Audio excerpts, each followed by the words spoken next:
Hi, I'm Bisma, and you're listening to The Other C Word, a podcast about all things cancer from a stage 4 breast cancer warrior. We cover health and wellness, mind, body, and soul. Plan to leave each episode with hopefully some new insights and inspiration. Let's get into this week's episode. Hey everyone, welcome back.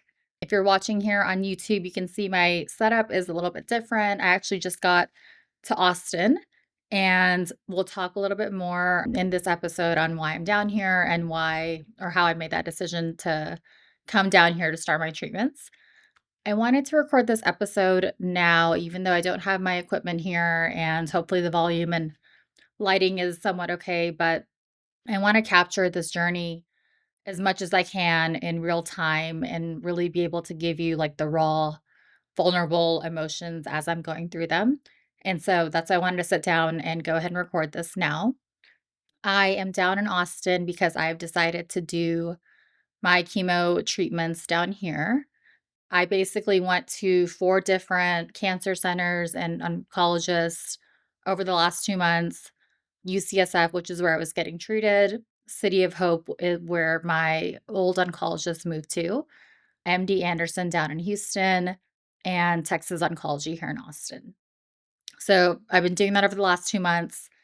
It's been a really difficult process, to say the least. I think just getting in at these cancer centers is difficult. I think, traveling while you're not feeling well to go meet with oncologists.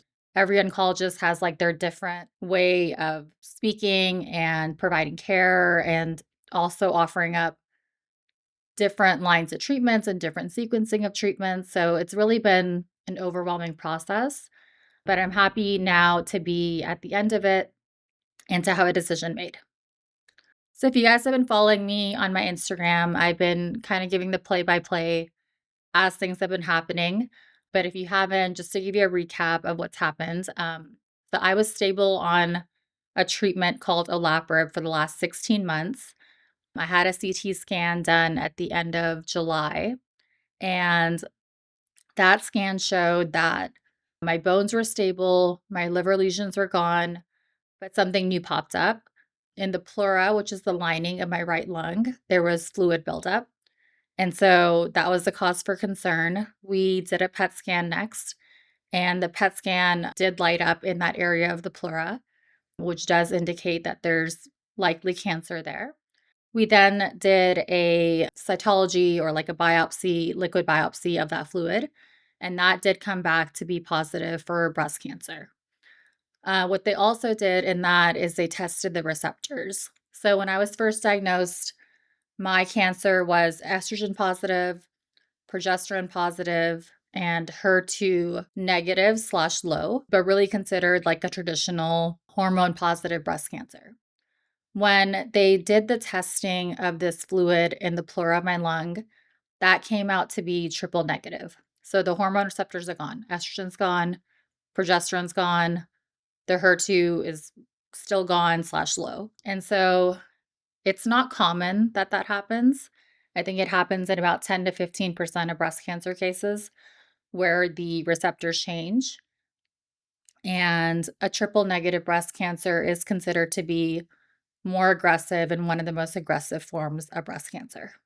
So it's been a lot to process and definitely felt discouraged and somewhat, angry, losing hope in, why this is happening. It's not common. It does happen, but like, why is this happening to me? So I've really been struggling with that while also navigating all these appointments and travel and getting all of that done. On a physical basis of what it means when the pleura is filling up with fluid, is that I end up getting congestion and coughing and shortness of breath. So basically, every 10 to 14 days, we've been having to do this procedure called a thoracentesis, which is where they go in through your back, through your rib cage, and it's guided by an ultrasound. And they find out where exactly to go in and they drain the fluid. So each time I've had it done, they've taken out about a liter of fluid, which is like, think of like a big water bottle that you drink. That's how much fluid has been accumulating during that time. As soon as they do it, I do feel immediate relief. The coughing stops. the shortness of breath stops. You can probably tell I'm a little bit short of breath right now, which is because I'm due to get another thoracentesis.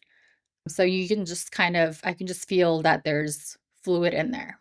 So that's that part of it. I want to dig in a little bit more and talk about the different oncology appointments I had.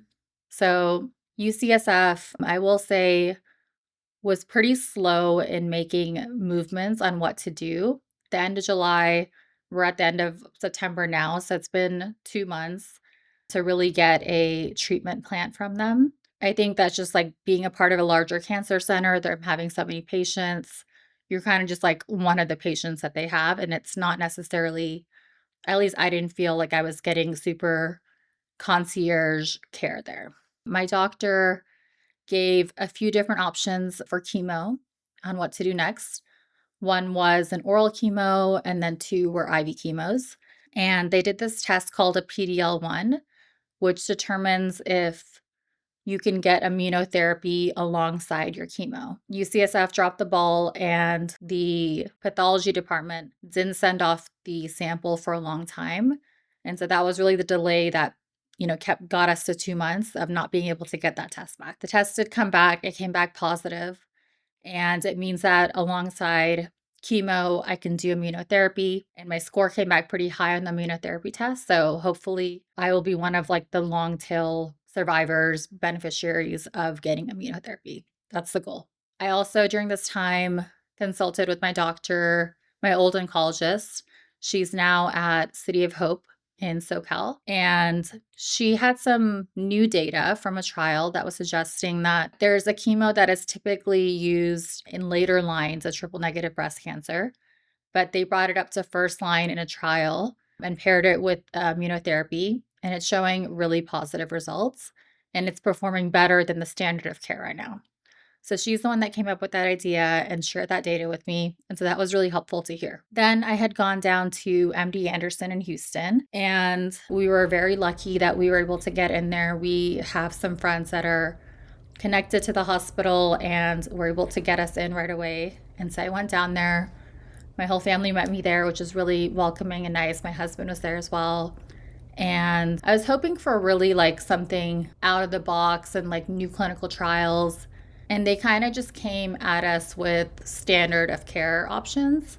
So I definitely felt disappointed when I left there. I do think, obviously, MD Anderson is, ranked the #1 cancer center in the world, and they do have their pulse on all the clinical trials.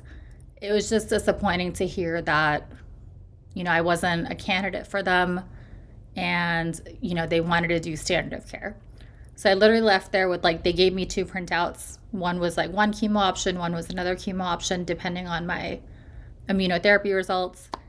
And I think one of the most disappointing things about MD Anderson is that when I asked them questions around, what effects does nutrition play into this? I've read a lot about fasting and a ketogenic diet, keeping glucose levels down. And the doctor was very dismissive. He said that none of that stuff matters. In fact, he said, don't do any of that. He also went on to say that it literally makes no difference what you eat whatever you want to. And I think for me, who's taken a really holistic, integrative approach to my cancer treatment, that was really hard to hear. I also understand that oncologists don't study nutrition deeply or really at all. And I think what I would have preferred and what I've gotten from different oncologists is we don't know how that's going to affect you, but if it's making you feel better and if it's giving you more energy, then go ahead and keep doing that. So it was hard to hear him say that don't do any of these things. It doesn't make a difference. So I left that appointment sad, dejected, disappointed. But, I've kind of just taken what he said with a grain of salt. And then I've looked at those 2 treatment options as weighing which one would be better for me. And then my 4th oncology consult was here in Austin at Texas Oncology. And that was the first time, I think, in my entire cancer journey, the last 2.5 years, where I really felt seen and heard by this oncologist. I don't feel like she's treating me like every one of her other patients, or that she doesn't treat patients as they are, just one of many. It was very individualistic. She spent a ton of time talking to not just me, but my whole family. They didn't do the whole like only one person can come in the room with you. So she let my entire family come in. And it was just a lot more hopeful. She didn't just talk about like the next treatment that we could do. She talked about, okay, we can do this treatment. If this one doesn't work, then we'll do this, this, this. So I felt like for the first time, an oncologist actually laid out what my options are. And it gave me a lot more hope, because I think a lot of oncologists will tell you like, well, we have options, but they don't go into like how many there are and which ones and how long they think you'll last on them, or that the median survival time is on them. And so she really broke it down and spent a lot of time with us. And since I've been down here, she's just been amazing about getting stuff scheduled, getting me on the books. I should be starting chemo any day now. And just really happy. And honestly, it makes me emotional just to like finally feel like I have an oncologist who deeply cares about me, and not just cares about me, but has hope that we can get to a better place. So she's the main driver of why I'm down here in Austin. A big secondary factor is that I did grow up here in Austin. My family's down here. My parents live here. My sister's here. My brother's in Dallas, my cousin's here, her family's here, and also just have like a really amazing supportive network of friends, either in town or in Houston or Dallas. And so I just feel very close to people who will give me support. That being said, San Francisco is my home. That's where I live with my husband. And he does have a business there that's on the ground, and he can't be away from it, indefinitely. And so as much as I'm, happy to be down in Austin and to have like a bigger support circle, I found it very difficult to make that decision to not be getting care in my house with my husband, with my best friends right there that I see on a daily, weekly basis. And that really did weigh on me, and it was not an easy decision. But we're going to try to do the most that we can with this. He's going to come down here as much as he can. My friends that live there will try to visit me as much as they can.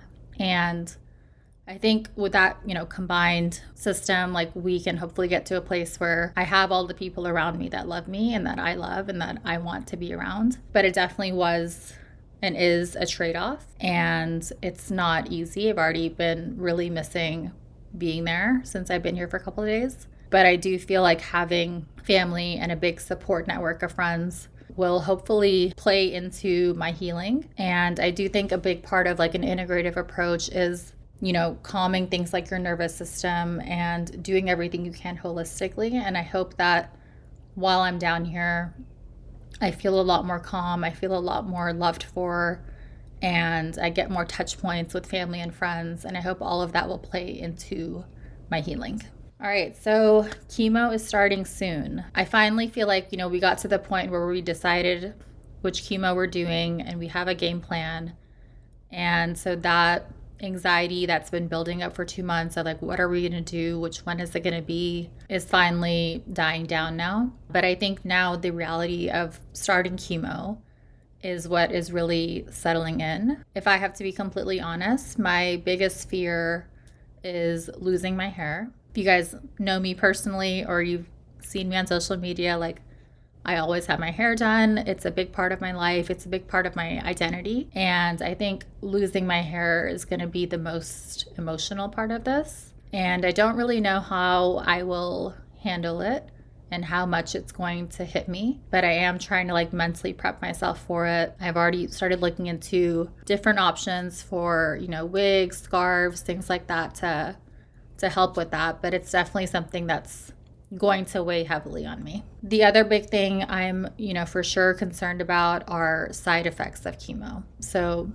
nausea, fatigue, neuropathy, joint pain, body aches, all of that and more.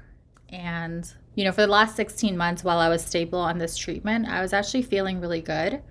Like the treatment on top of all the integrative stuff I was doing, I probably felt the best I felt ever. And so it's going to be really tough to go from having that experience to now going into a place where I'm likely not going to be feeling well. And it's scary. It's definitely scary.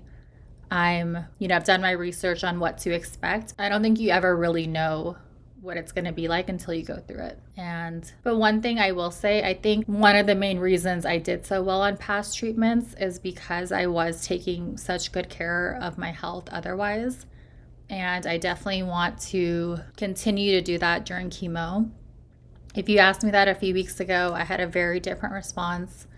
I was in a very negative and down place, and I was like, well, none of this stuff is making a difference. If it was making a difference, my cancer wouldn't have progressed. And unfortunately, I think cancer is just a lot more complicated than that. I think the reason I stayed on that treatment for so long, the median time on that treatment is supposed to be 7 months, and I was on it for 16 months. So who's to say how I got from 7 to 16 months instead? But I really fully believe it's because of all of these integrative things that I was doing and how well I was taking care of myself, physically, nutrition-wise, mentally, all of that stuff. And so, I definitely I'm at a place now where I'm like, I have to keep doing that. It's something I believe in. And if you're listening in and you have felt similar, feeling dejected and feeling that none of these integrative things you're doing are working, I totally feel for you. I've totally felt the same way. And I think it's always just important to remind yourself of why you're doing what you're doing. What do you really believe is helping you? And I think that belief in itself really can carry you a long way. And always research everything. Really believe in what you're doing. Do your research. I know there's a lot of people online that say to do things, and that's helpful as a starting point. But do your own research and figure out what you think is going to make the best sense for you. And also what's sustainable to keep doing and that you can keep going for a long time. So I think I kind of want to wrap up there. I think, the biggest thing I'm hopeful about with starting chemo and with doing immunotherapy and these next treatment lines is getting rid of my cancer, shrinking the disease, making my body as strong as possible to be able to withstand treatment, staying strong spiritually, mentally, getting my cup filled with family and friends, and really enjoying life. And I think I've really come to appreciate life so much more than I ever did before. And I think just being able to surround myself with family and loved ones is really going to help me during this next time. And also I'm hopeful that during these treatments, I can maintain a good quality of life, that I can keep doing the things that I love to do. I can continue working out, exercising, eating healthy food, doing yoga, meditation, all that stuff that I love doing. And I'm hopeful that with a good quality of life, I can continue to spend time with people that I love and that love me. So, as scared and nervous as I am to go into this next chapter, I'm also filled with hope. I'm filled with gratitude to God for giving me these options and for putting me hopefully in the best place possible to do well on these treatments. And I think for the community that we have created together, I am so beyond grateful. It really does feel like such a supportive community of people supporting each other, lifting each other, being there on down days, and providing insights on what's worked well for them.